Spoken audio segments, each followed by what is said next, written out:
Well, hello, all you at Work on Purpose folks.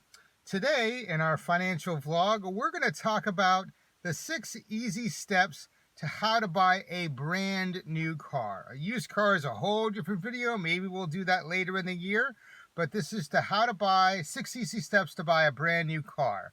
All right. So the first step, are you ready? It is separate the shopping from the purchasing. Here's what I mean by that. I want you to do your shopping and know exactly what you want, make, model, options, the whole kit and caboodle, to know exactly what you want, because once you shop, then you purchase. So we have to know exactly what we want. Never, ever, ever walk into a dealer lot not knowing exactly all of your facts. Do your research, okay? So once you know exactly the make and model and options that you want in your car, step 2, are you ready? Here it is. Put out to bid at least 5, if not 10 dealers and wait for the flood. One of the easiest ways to do this is go to cars.com or autotrader.com. And what they'll be able to do is, if you find the exact make, model, and options of the car you want, this is step 2, then they'll say, hey, do you want to have dealers contact you on it? And you say, sure, why not? Okay. Now the third step, which is a very important step,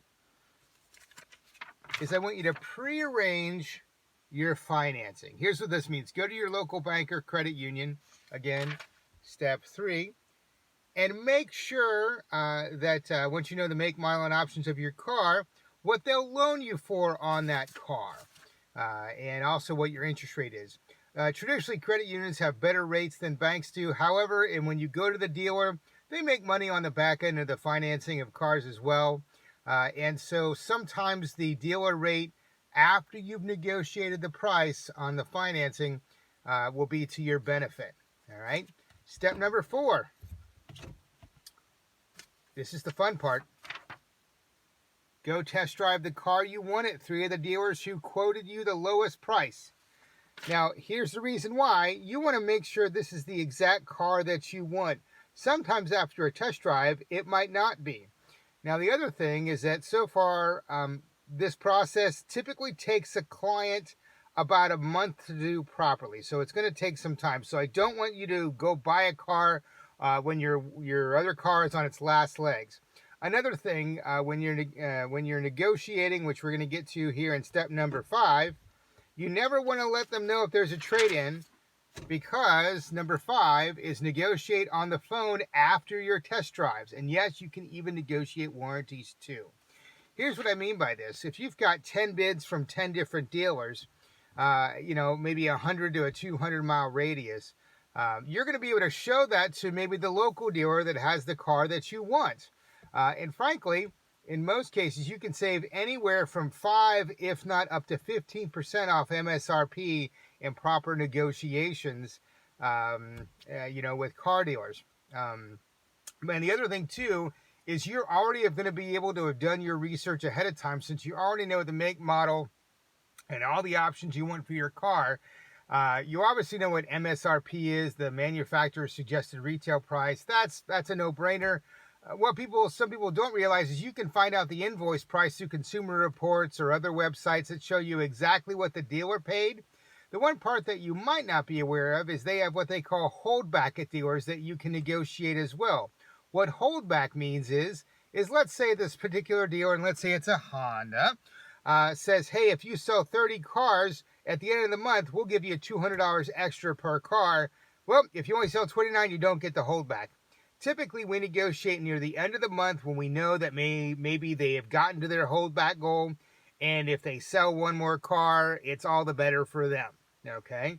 The other thing, too, is you can have us negotiate the car if you want to, but number 6, this car only has 5 gears, so we have to go to another car. Walk with me, talk with me. Let's see here.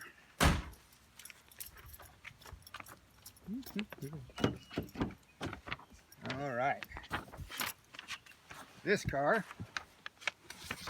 has 6 gears. Step number 6. I don't know how to edit yet, so that's why this is this way. Is On the new car, the lowest total price wins. This includes your taxes, your title, your license, the whole kit and caboodle. And then, you know, don't be in a hurry. Like with this car, this is a 2018 Honda Accord Sport with a 6-speed manual transmission, 2-liter turbo, 252 horsepower, 273 pounds of torque. MSRP was $31,200. Follow the steps that I've given you. I got it for $26,699 plus tax, title, and license. And that also included the delivery fee in the $26,699. Okay. But that's a quick and easy, way to buy a car, a new car. Used cars are a whole different animal in and of themselves, and there's typically more than 10 to 15%, which is where you can negotiate off a new car. On a used car, you can get up to 30%, but that's a whole different beast because there's mechanical inspections and things you have to do to make sure it's the right car for you. Otherwise, AWOPers, remember, if you buy a new car, how many years do you get to keep it? 10 years. That's right. Buy a new car, keep it 10 years. If you have any questions, feel free to give me a ring, 513-310-0099. That's 513-310-0099. If you want me to negotiate a new car for you, I'll do it because it's blood sport for me. Adios.